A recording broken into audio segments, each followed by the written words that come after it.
Well, it's Major General Todd Royar and Command Sergeant Major Mike Duff coming back with you. We kind of want to give you an update about what's currently going on inside the command and our response to COVID-19.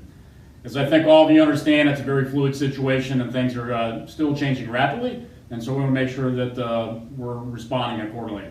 Now, one of the things that you may be aware of is this past Saturday, the Secretary of Defense issued some guidance that all Department of the Army military members, as well as civilians and family members, should wear a mask if they are unable to maintain the social distancing of 6 feet, either in the workplace or at home.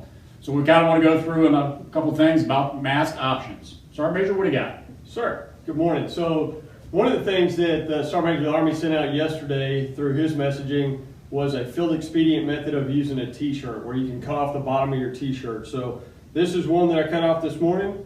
Took me about 5 minutes and leave a couple of strings so you can tie it around the back of the neck and back of the head. The other thing that I have is I have an old neck gaiter that I found in all my bins of clothing that I have in the garage. So I use the old neck gaiter every once in a while, walk around like that, take it down whenever I'm far enough away from other people.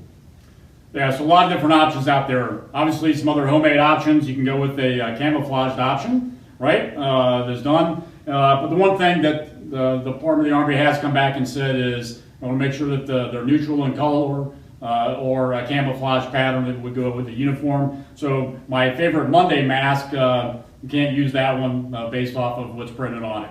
So with that, the Army is going to go ahead and work on providing some other masks that are available, but those will be yet forthcoming. And we're working with those that provide the touch labor predominantly in the depots, our FMX sites at Fort Rucker, Fort Sill, and other locations to get those provided out to the workforce as soon as possible.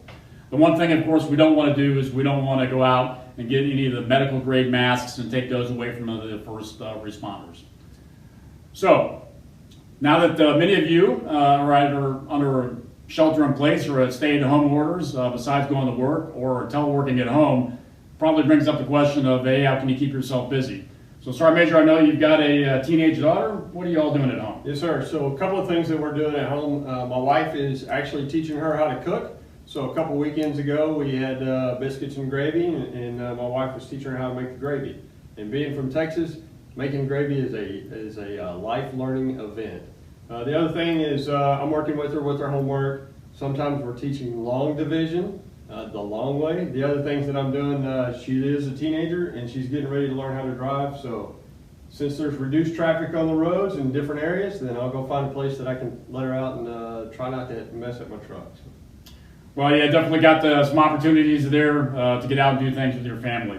And I think it's real important to do that. I personally, I've got 3 teenagers at home, so they're having an opportunity to do practice ACT tests every day. And I'd just like to say they're really, really enjoying it.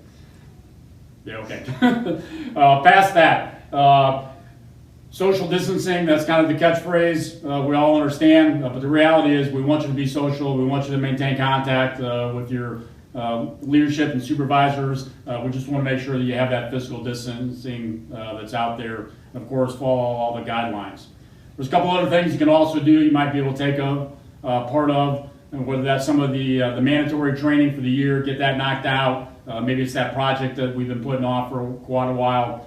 Those would be good things to do as well. So, Sergeant Major, any final thoughts? Yes, sir. So I've been talking to some of our co-workers that are teleworking and just trying to see what kind of routine that they're keeping themselves in. Do they get up? Do they get dressed in the morning? Do they go through their normal routines that they're doing as if they were normally coming to work here? Some of them are. Some of them are doing other routines, but I think it's important that you stay in a routine that works for you so that way you don't get lost in the moment, but you continue to feel like you're still at work even though you're working from the house.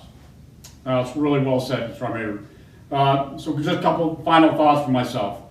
Earlier this week, the Army added to its latest recruiting campaign, and the catchphrase was, when the unbelievable happens, the unbelievable rise to meet it.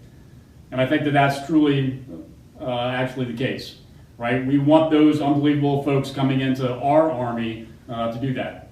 But I also think it applies to each and every one of you. You are meeting, are rising to the challenge, that unbelievable challenge each and every day. Whether you're working at a depot, you're working at a headquarters, at an FMX site, or anywhere around the world doing calibration or anything else, you're getting it done. And you're making our Army better. And so Sergeant Major and I just want to say thank you for what you do. Army strong. Army strong.